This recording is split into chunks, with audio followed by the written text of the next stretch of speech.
Hey, everybody. Happy holidays and Merry Christmas. This is the final weekend, almost. I guess it's Friday still, but it's the final weekend before Christmas. So I wanted to make a quick video. I was listening to, so I'm out doing my, last minute Christmas errands, and I was listening to the Palmer Files podcast, which I do regularly, not just because Jason is a friend, but because it's a great podcast. And it inspired something that I wanted to talk about, or at least it brought to the front of my mind of something that I had been thinking about and kind of wanting to chat about.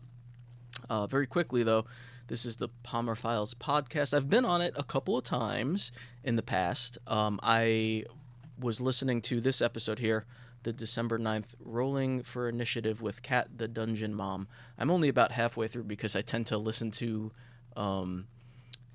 podcasts I really only listen to like when I'm in the car driving somewhere, which is not that often, I guess. And I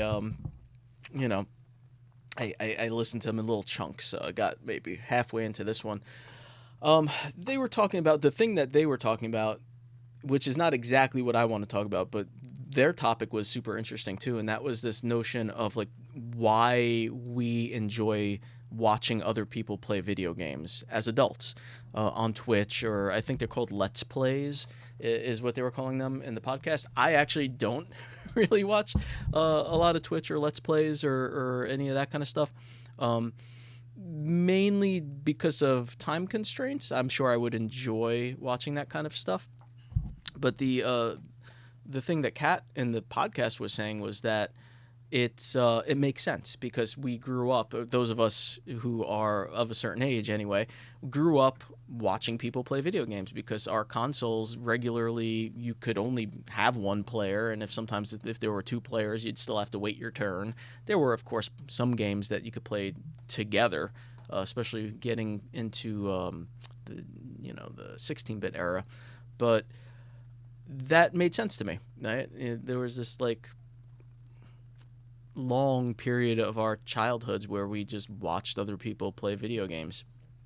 And so as I said, that's not exactly what I want to talk about, but it made me think about how much of my life I was not a gamer.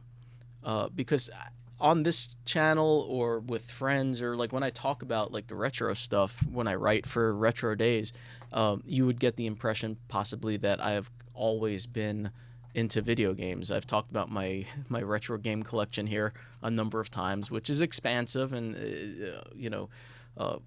contains more games than I can ever play.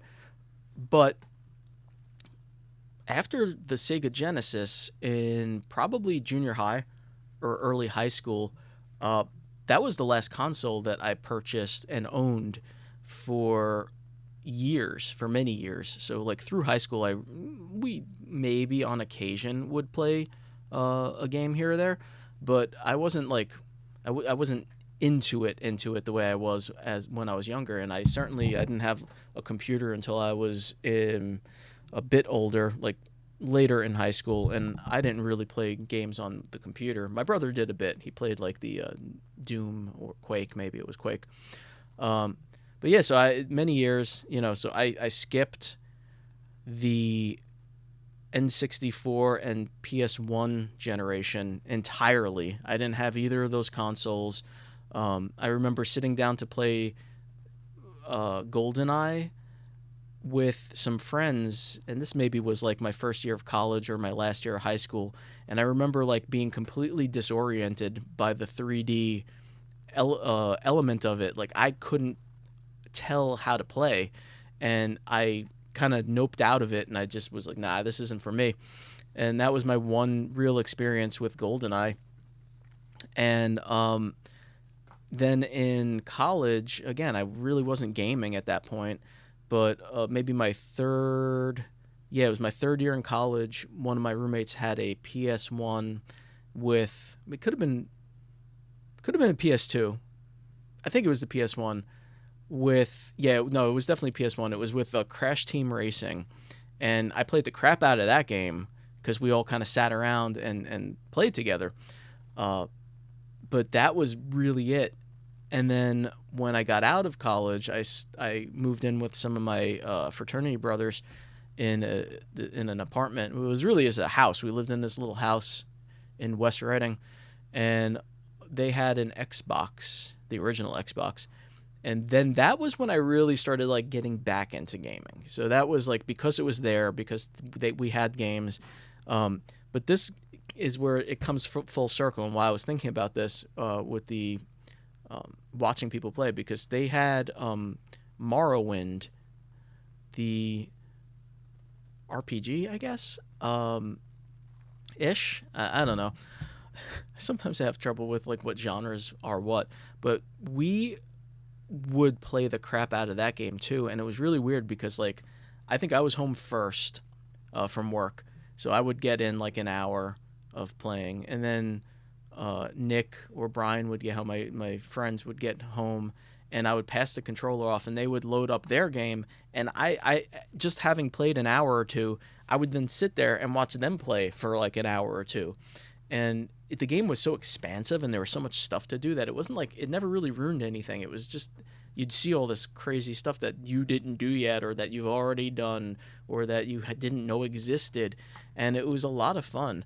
I played a few other things on that system.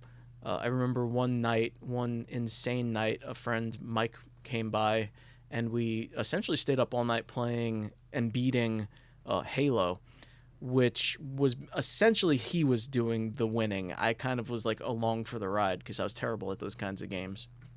But that was when I started getting back into it. And then not long after that was when I really dove headfirst back in with the PlayStation 3. That was the first console that I purchased as an adult on my own because I wanted to. So I went from Genesis of my own owning. I went from Genesis to the PS3, if you don't count those like little intervals in between. So the other thing that I kind of was reminded of was when I was in college, and this was kind of like the first taste of nostalgia, I guess. And this is all the way back in, this would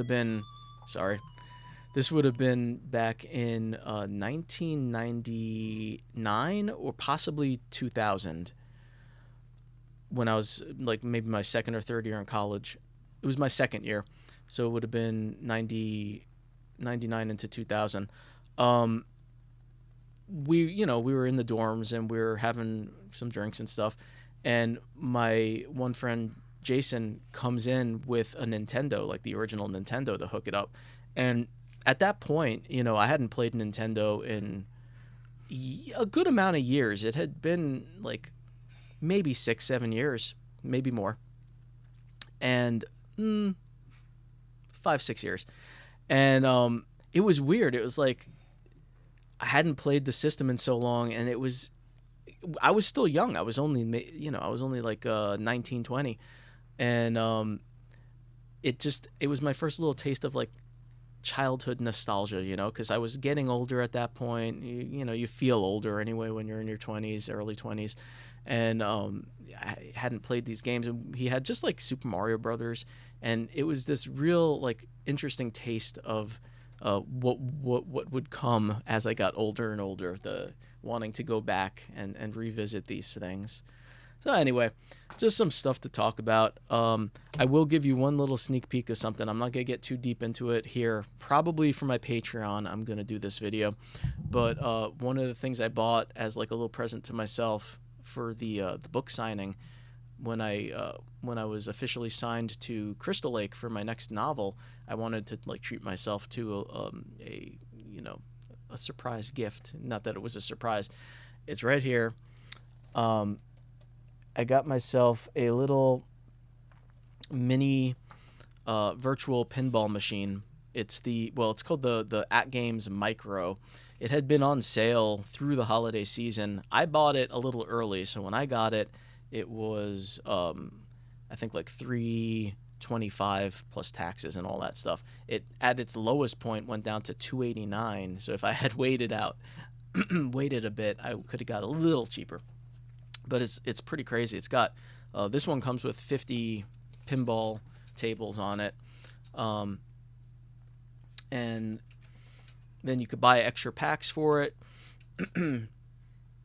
And I actually, I'm not gonna like tilt my camera any more further down, but I have a mini PC hooked up to it, and I can play Pinball FX3 on here as well. So I bought some during the Steam winter sale that's going on right now. The pinball packs are really cheap. There's like $3.50 to get 3 or 4 tables on both Pinball FX and Pinball FX3. So I bought a bunch of those, and you could hook up the PC. They call it OTG mode. It's on the go mode. So anyway, that's been a lot of fun. I've been kind of hankering to like hook up an extra camera so I could like show the play field and maybe do videos with that, but that might be a Patreon thing. All right, everybody. So I hope you're all having a wonderful holiday season. I'm going to try to dip in here and there before Christmas and through the new year.